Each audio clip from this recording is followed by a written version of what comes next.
ये अभी तक YouTube में अभी तक वीडियो नहीं आया हुआ है ना सोशल मीडिया पे। शायद हो सकता है कि ये पहला वीडियो होगा। Good morning friends. तो आज एक फिर से वीडियो लेकर आए हुए हैं जो 12th के बच्चों के लिए है, जो भी जिनका एग्जाम है फरवरी में। तो जैसा कि अभी आप लोग को पता होगा कि जो झारखंड बोर्ड है वो अपना मॉडल सेट जारी कर चुका है, कल ही जारी किया है।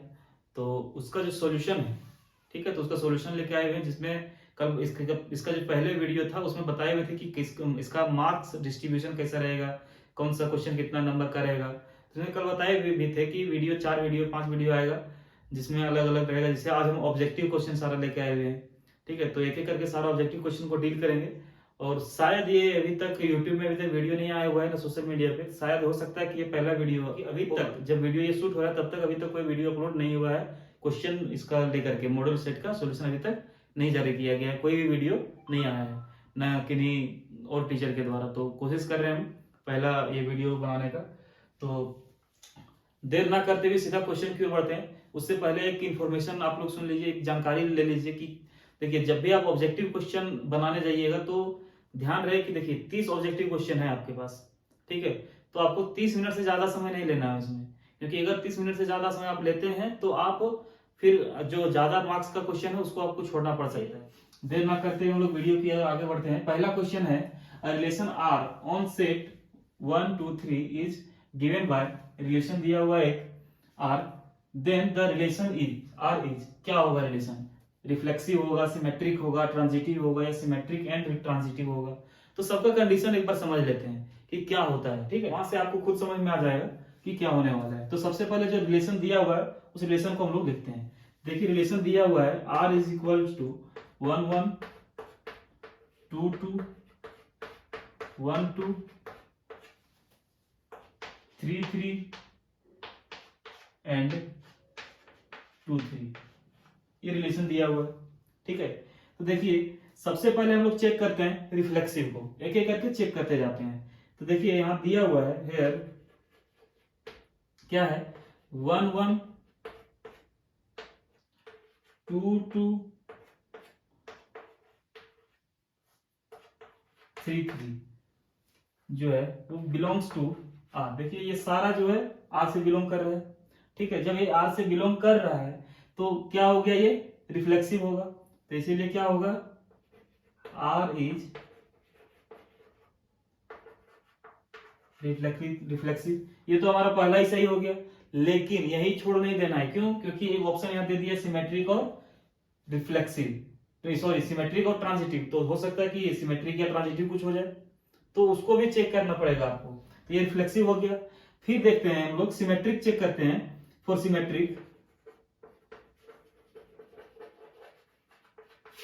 सिमेट्रिक के लिए जब चेक करेंगे तो देखिए सिमेट्रिक में क्या होना चाहिए, अगर 1 2 है तो 2 1 होना चाहिए, ठीक है। जैसे 1 2 बिलोंग्स टू आर, ठीक है, but 2 1 not belongs to R. 1 2 तो आर में है लेकिन 2 1 आर में नहीं है। जब 2 1 आर में नहीं है तो ये क्या सिमेट्रिक होगा। तो आर इज नॉट सिमेट्रिक। और फिर जब ट्रांजिटिव चेक करेंगे तो फॉर ट्रांजिटिविटी लिखेंगे। और ट्रांजिटिविटी चेक करने के लिए देखेंगे एक चीज कि देखिए 1 और 2, 1 2 बिलोंग्स टू आर है, 2 3 बिलोंग्स टू आर है। ट्रांजिटिव में क्या होना चाहिए, अगर 1 2 बिलोंग्स टू आर है, 2 3 बिलोंग्स टू आर है, तो 1 3 बिलोंग्स टू आर होना चाहिए, ये होना चाहिए, ठीक है। लेकिन नहीं है, देखिए 1 3 इसमें नहीं है, बट इसीलिए लिख देंगे but 1 3 not belongs to R, therefore R is not transitive. मतलब ये सिमेट्रिक भी नहीं है और ट्रांजिटिव भी नहीं है। तो सिमेट्रिक वाला भी कट जाएगा, ट्रांजिटिव वाला भी कट जाएगा, इसीलिए हमारा ऑप्शन क्या हो जाएगा, ऑप्शन नंबर ए, ठीक है। फिर हम लोग नेक्स्ट क्वेश्चन की ओर बढ़ते हैं। देखिए नेक्स्ट क्वेश्चन ये है कि let f x is equal to x cube be a function with domain 0 1 2 3, then the domain of f inverse का जो इसका इनवर्स जो फंक्शन होगा इसका डोमेन क्या होगा। तो देखिए जब इसका जो डोमेन दिया हुआ है वो डोमेन क्या दिया हुआ है, 0 1 2 3। तो देखिए इसका एक फंक्शन ले लेते हैं, कोई ए है, A टू ए कोई फंक्शन है, ठीक, इसका फंक्शन A टू ए है। तो इसका जो फंक्शन है वो एफ एक्स इक्वल टू क्या है, एक्स क्यूब। अगर 0 1 2 3 इसका डोमेन है, ये इसका डोमेन है, तो रेंज क्या हो जाएगा, रेंज क्या होगा 0, तो एक्स फंक्शन क्या है, क्यूबिक फंक्शन, तो 0 का क्यूब क्या हो जाएगा 0, 0 0 के साथ रिलेशन में रहेगा। 1 का क्यूब क्या होगा 1 होगा, 2 का क्यूब क्या हो जाएगा 8 हो जाएगा, 3 का क्यूब क्या हो जाएगा 27 हो जाएगा। तो इसका 0 1 8 और 27 जो है इसका क्या हो गया, हमारा रेंज हो गया। इस फंक्शन का क्या हो गया, ये रेंज हो गया। लेकिन जब इनवर्स फंक्शन चलेगा, इनवर्स फंक्शन क्या हो जाएगा, इसका उल्टा चलेगा। ये जब उल्टा चलेगा उस कंडीशन में जो डोमेन है वो क्या हो जाएगा 0 1 8 27, और ये जो फंक्शन है वो क्या हो गया एफ इनवर्स फंक्शन हो गया, इनवर्स फंक्शन हो गया। तो इसका जो चलेंगे, इधर क्या चले थे हम लोग, यहाँ से चले थे क्यूब इसका, अब इधर से क्यूब रूट चलेंगे, तो क्यूब रूट जब चलेंगे तो इसका क्या हो जाएगा 0 1 का 1 ही रहेगा, 8 का क्यूब रूट हो जाएगा कितना 2, और 27 का 3। तब इस बराबर ये क्या हो जाएगा, हमारा डोमेन हो जाएगा, और ये हमारा क्या हो जाएगा रेंज। और हम लोग से पूछा गया है कि एफ इनवर्स का जो डोमेन है वो क्या होगा, तो डोमेन देखिए 0 1 8 27, कहीं कौन सा ऑप्शन है, तो option number C. Option number C में देखिए 0 1 8 और 27 है, तो ऑप्शन नंबर सी हमारा सही आंसर हो जाएगा। ठीक, तो क्वेश्चन नंबर 3 देखिए दिया हुआ है sine tan inverse x mod x is less than 1 is equal to क्या होगा। तो हम लोग इसका जब निकालेंगे तो देखिए tan इनवर्स x को हम लोग साइन इनवर्स x में बदल देंगे। तो tan इनवर्स x को साइन इनवर्स x में बदलने के लिए क्या करेंगे, एक छोटा सा ट्रायंगल बनाएंगे।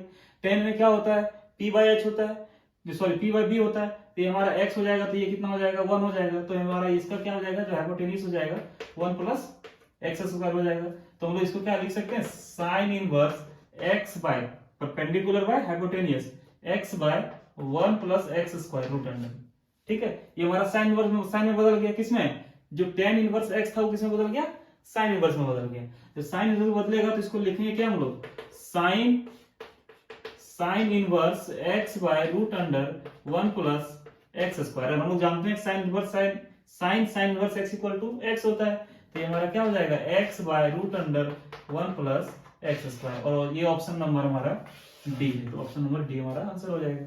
देखिए क्वेश्चन नंबर 4, देखिए ये सब क्वेश्चन जो है वो एकदम बहुत आसान है। ये सब क्वेश्चन में अगर आप 1 मिनट से ज्यादा समय दीजिएगा तो आप क्या कीजिएगा कि आपका जो ज्यादा नंबर का क्वेश्चन रहेगा वो छूट जाएगा। ठीक है, इस समय आपको 1 मिनट से ज्यादा क्वेश्चन देना नहीं है। देखिए इसका जब सोल्यूशन कीजिएगा तो डायरेक्ट आप आंसर लगाइएगा तुरंत एक लाइन में। कैसे, देखिए क्या दिया हुआ है, cot inverse 1 by root 3 minus cos inverse minus 1 by 2। यहां से क्या हो जाएगा हमारा कॉट इनवर्स, ये किसका वैल्यू है, कॉट पाई बाय 3 का, कॉट पाई बाय 3 का वैल्यू है, माइनस ये कॉस इनवर्स है, तो देखिए कॉस इनवर्स माइनस में है, और माइनस में ये जब जाएगा तो ये कौन सा क्वाड्रेंट में जाएगा, हमारा सेकंड क्वाड्रेंट में जाएगा। और सेकंड क्वाड्रेंट में क्या होता है, पाई माइनस थीटा या तो पाई बाय 2 प्लस थीटा। ठीक है, तो आप अगर पाई माइनस थीटा लिखेंगे तो ये क्या हो जाएगा हमारा पाई माइनस, और ये किसका वैल्यू होता है पाई बाय 3 का। ठीक है, ये तो पाई बाय 3 का होता है ना, cos पाई बाय 3 का, तो पाई माइनस पाई बाय 3, क्योंकि ये सेकंड क्वाड्रेंट में जाएगा। तो ये हमारा यहाँ से क्या हो जाएगा, cot inverse cot pi by 3 minus cos inverse 3 कितना हो जाएगा, ये 2 पाई बाय 3। यहां से हम सॉरी यहाँ क्या हो जाएगा हमारा cos pi minus pi by 3, और यहाँ हमारा जाएगा क्या, ये cos 2 पाई बाय 3। ठीक है, तो यहां से हमारा क्या हो जाएगा, ये पाई बाय 3 और माइनस में हो जाएगा हमारा ये क्या 2 पाई बाय 3, और इसको जब माइनस करेंगे तो क्या हो जाएगा हमारा माइनस पाई बाय 3, और माइनस पाई बाय 3 देखिए कौन सा ऑप्शन में है, ऑप्शन नंबर बी हमारा सही जवाब हो जाएगा। नेक्स्ट क्वेश्चन की ओर बढ़ते हैं। तो देखिए क्वेश्चन नंबर 5 है, ये मैट्रिक्स का क्वेश्चन है, दिया हुआ है इक्वालिटी ऑफ मैट्रिक्स। अगर आप पढ़ेंगे इक्वालिटी ऑफ मैट्रिक्स तो वहां से आपका क्वेश्चन ये बन जाएगा, दिया हुआ है ये एक मैट्रिक्स और ये मैट्रिक्स दोनों इक्वल है, तो एक्स और वाई का वैल्यू फाइंड करना है। तो ठीक है, इक्वल करते हैं। तो जब इक्वल दो मैट्रिक्स रहेगा तो दोनों का जो एलिमेंट का जो पोजीशन रहेगा एलिमेंट का वो दोनों इक्वल होना चाहिए। ठीक है, तो क्या करते हैं हम लोग, ये जो है 2x plus Y equal to 7 लिखते हैं। ठीक है, और दूसरा हम लोग लिखते हैं 4x इक्वल टू ये 4x equal to x plus 6। यहां से हमारा तुरंत x का वैल्यू निकल जाएगा। देखिए यहां से क्या हो जाएगा 3x इक्वल टू 6, तो x इक्वल टू 2 निकल जाएगा, और इस x का वैल्यू 2 यहाँ पुट करेंगे जब, तो यहां से हमारा 2 2 जा 4 प्लस y इक्वल टू 7, तो y इक्वल टू यहाँ से हमारा 3 निकल जाएगा। तो x का वैल्यू 2 और y का वैल्यू 3, देखिए x का वैल्यू 2 और y का वैल्यू 3, ऑप्शन नंबर बी हमारा सही जवाब हो जाएगा। तो यहाँ से हमारा तुरंत निकल जाएगा। ये सब एकदम छोटा छोटा क्वेश्चन है, 1 मिनट से ज्यादा समय इस सब में देना ही नहीं है किसी भी हाल में, ठीक है। ये सब तुरंत बनने वाला क्वेश्चन है। और हाँ, एक बात ध्यान में रखना है कि किसी भी तरह से ऐसा नहीं है, आपको ये सब जितना भी बनाना है आपको रफ में बनाना है। इस सब में ज्यादा पेज बर्बाद करने का जरूरत नहीं है आपको, क्योंकि पेज आपको लिमिटेड मिलेगा। और आपको ये भी पता होगा कि ओएमआर शीट में नहीं बनाना है, नहीं मिलेगा। तो आपको क्या करना है, क्वेश्चन जो पेज आपको मिलेगा पेज में ही आपको लिखना है। जिस तरह आप मान लिया बना रहे हैं ना, तो पहला का जो आंसर आया आपको यहाँ लिखना है, दूसरा का आंसर लिखना है, तीसरा का आंसर लिखना है, ऐसे लिखते जाना ऑप्शन आपको। ऐसे ओएमआर नहीं मिलेगा आपको कि क्या है। जैसे अभी आपका क्वेश्चन नंबर 5 है, 5 का ऑप्शन बी है, तो आपको 5 का बी लिख देना है। इस टाइप का आपको लिखना पड़ेगा, ठीक है। तीसरी आपको ज्यादा पेज भी बर्बाद नहीं करने का जरूरत है। तुरंत आप एक दो लाइन में 1 2 3 ऐसे करके आप टेबल बना के आप आंसर दे सकते हैं, ठीक है। तो आप इस तरह करके आंसर दे दीजिएगा, ज्यादा बेहतर रहेगा। इससे पेज आपका कम खपत होगा और रफ के लिए तो पेज आपको मिलेगा ही। तो ये सब आपको ध्यान में रखना है। देखिए क्वेश्चन नंबर नेक्स्ट 6 जो है, नेक्स्ट क्वेश्चन जो, वो फिर से आपका मैट्रिक्स से ही क्वेश्चन दिया हुआ है। क्वेश्चन दिया हुआ है, if A be any square matrix then A plus A transpose is, क्या होगा वो, आइडेंटिटी मैट्रिक्स होगा, सिमेट्रिक मैट्रिक्स होगा, स्क्यू सिमेट्रिक होगा, या तो नल नहीं होगा कोई भी।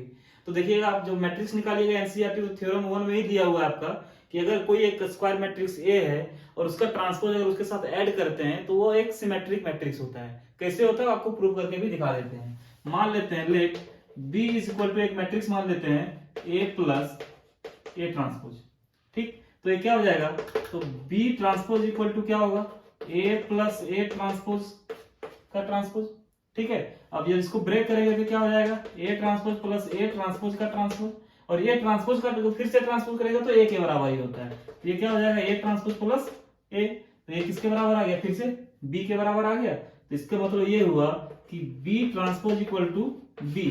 जब बी का ट्रांसपोज अगर बी के बराबर होगा, कोई भी स्क्वायर मैट्रिक्स है या तो कोई भी मैट्रिक्स है, अगर उसका ट्रांसपोज उसी मैट्रिक्स के बराबर हो जाता है तो वो क्या होता है, सिमेट्रिक मैट्रिक्स होता है। क्या होता है, सिमेट्रिक मैट्रिक्स। इसीलिए इसका ऑप्शन क्या हो जाएगा हमारा, ऑप्शन नंबर डी। इसकी सिमेट्रिक मैट्रिक्स कब होता है, अगर B transpose equal to minus B, तब ये क्या होगा, स्क्यू सिमेट्रिक होगा। बात खत्म है, ठीक है। तो ये हमारा क्वेश्चन नंबर 6 हो गया। नेक्स्ट क्वेश्चन की ओर बढ़ते हैं। दिया हुआ दो डिटरमिनेंट्स इक्वल है तो x का वैल्यू फाइंड करना है। बहुत सारे बच्चे क्या करेंगे कि डायरेक्ट देखेंगे इसका जो पोजीशन है और इसका पोजीशन से इक्वेट करके आंसर निकाल देंगे, या तो यहां से कर देंगे 2x इक्वल टू 4 कर देंगे और आंसर निकाल देंगे। हो सकता है कि आपका इसमें आंसर मिल जाए, लेकिन जरूरी नहीं कि हर समय मिलेगा इसका आंसर, ठीक है। हर समय कोइंसिडेंस नहीं होता है, इसको ध्यान में रखिएगा। बहुत सारे बच्चे ये गलती करते हैं। आपको करना क्या है, इसको पोजीशन इक्वल नहीं करना है, डिटरमिनेंट को इक्वल करना है। डिटरमिनेंट का वैल्यू आएगा निश्चित, तो क्या होगा यहां से, देखिए 5 2 जा 10 माइनस 12 इक्वल्स टू इधर क्या हो जाएगा 5x माइनस 6x। इंटू करेंगे ना, एक्सपेंड करेंगे इसको, यहां से क्या हो जाएगा -2 इक्वल टू माइनस एक्स, 5 और इधर माइनस होगा माइनस एक्स, माइनस से माइनस कट जाएगा तो x इक्वल टू 2 आ जाएगा। तो आप बोलिएगा कि सर यहां से भी तो डायरेक्ट आ रहा था x इक्वल टू 2 पोजीशन में, ये गलत है। ऐसे तरीका आप अपनाइएगा तो हो सकता है कि ये क्वेश्चन में आपका कोइंसिडेंटली मिल गया, लेकिन अगर आप दूसरा क्वेश्चन में देखिएगा तो हो सकता है कि गलती हो जाए। इसलिए आपको ध्यान में रखना कि एक्सपेंड करके ही आपको आंसर लिखना है। तो इसका जो आंसर होगा वो कौन सा हो जाएगा, ऑप्शन नंबर ए। देखिए नेक्स्ट जो क्वेश्चन है वो कंटिन्यूटी से क्वेश्चन है। दिया हुआ है कि what is the relation between A and B so that the function f defined by fx equal to ax plus 1 कब होगा, जब x 3 से कम या तो बराबर होगा, और bx प्लस 3 कब होगा, जब x क्या हो 3 से ज्यादा हो, ठीक है। तब is continuous at x equal to 3, x equal to 3 पर ये कंटिन्यूअस बताया जा रहा है, ठीक है। तो इसके लिए देखिए कंटिन्यूटी में क्या होता है चेक करने के लिए, LHL left hand limit, right hand limit और वैल्यू ऑफ फंक्शन क्या होना चाहिए, तीनों इक्वल होना चाहिए। और जब ये कंटिन्यूटी है, कंटिन्यू है, तो क्या होगा, सारा इक्वल होगा। जब इक्वल होगा तो दो कोई इक्वल करेंगे तो वहां से हमारा रिलेशन निकल जाएगा। तो हम लोग लेते हैं LHL लेफ्ट हैंड लिमिट। जब लेंगे तो देखिए लेफ्ट हैंड लिमिट में क्या हो जाएगा, limit x tends to 3 minus, इधर लेफ्ट का ले रहे हैं हम लोग, तो 3 माइनस ऑफ fx। यहां से क्या हो जाएगा हमारा limit x tends to 3 minus, और फंक्शन क्या है हमारा ये ax प्लस 1, यही फंक्शन है। तो हम लोग यहाँ x का वैल्यू 3 पुट करेंगे तो ये क्या हमारा हो जाएगा 3x, सॉरी 3a प्लस 1, ये हमारा इक्वेशन 1 आ गया। किसका हमारा आ गया? LHL आ गया। फिर हम लोग निकालेंगे RHL, राइट हैंड लिमिट, जब x का वैल्यू 3 से ज्यादा हो। जब 3 से ज्यादा हो तो सेकंड फंक्शन यूज होगा।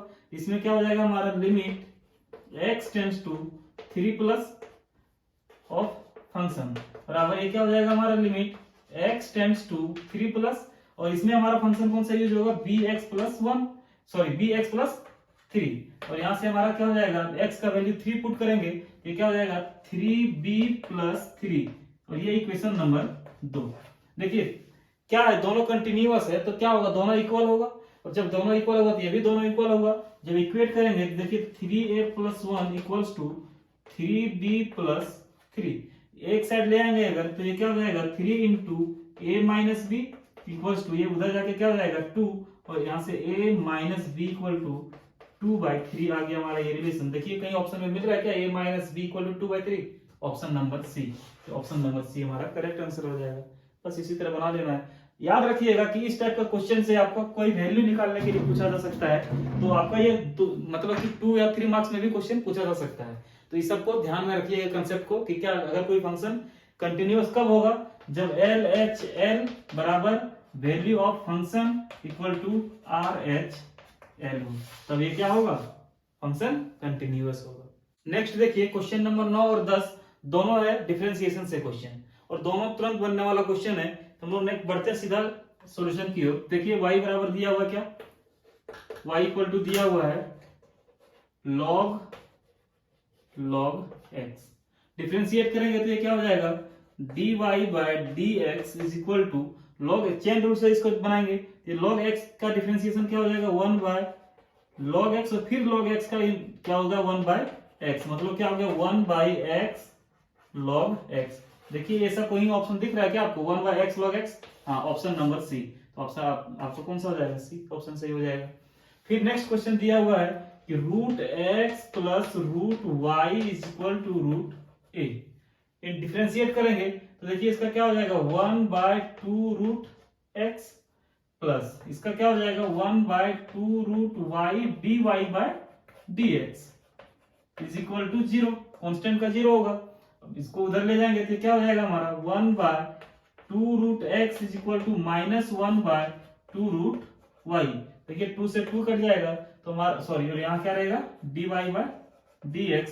यहाँ से हमारा जो dy बाय dx होगा वो क्या हो जाएगा हमारा? dy बाय dx, ये y ऊपर चला जाएगा, ये क्या हो जाएगा? Minus root y by root x। देखिए ये इस टाइप का कहीं आपको दिख रहा है क्या? माइनस में root y by root x, minus root y by root x। इसका भी ऑप्शन आपका कौन सा हो जाएगा? Option number C. ठीक है, तो आज हम लोग क्वेश्चन नंबर 10 तक ही रहने देते हैं ये वीडियो। फिर जो नेक्स्ट वीडियो आपको मिलेगा उसमें आपको 10 से 20 तक मिलेगा आपको। ठीक है, पार्ट पार्ट में आपको मिलेगा, क्योंकि देखिए एक लंबा वीडियो देखिएगा तो हो सकता है कि आप बोर हो जाइएगा, और अभी आपका प्रिपरेशन का समय है तो आप टाइम निकाल के इसे वीडियो देखते होंगे। ठीक है, तो अभी आप प्रिपेयर कीजिए अच्छे से, और जो भी आपका डाउट होता है, अगर आपको ऐसा लगता है कि कोई डाउट हो तो आपको जो स्क्रीन में नंबर दिख रहा है उस पर आप व्हाट्सएप में आप फोटो भेज सकते हैं क्वेश्चन का, डाउट का। तो आपको कोई भी तरह का डाउट का आपको बता दिया जाएगा, वहां तुरंत आपको सोल्यूशन बना के उसको भेज देंगे आपको। ठीक है, तो आप आपकी तैयारी के लिए हम हमेशा तैयार हैं। आप जैसे भी चाहिए आपको सोल्यूशन, मैं आपको सोल्यूशन प्रोवाइड करूंगा। आपको कोई भी आपको डाउट होता है तो आप क्वेश्चन भेजिए आपको। ठीक है, कोई भी तरह का दिक्कत होता है तो उसके लिए हम रेडी हैं। आज इतने रहने देते हैं, फिर नेक्स्ट वीडियो में मिलते हैं आप लोग को क्वेश्चन नंबर 11 से 20 तक के लिए। ठीक है, थैंक यू।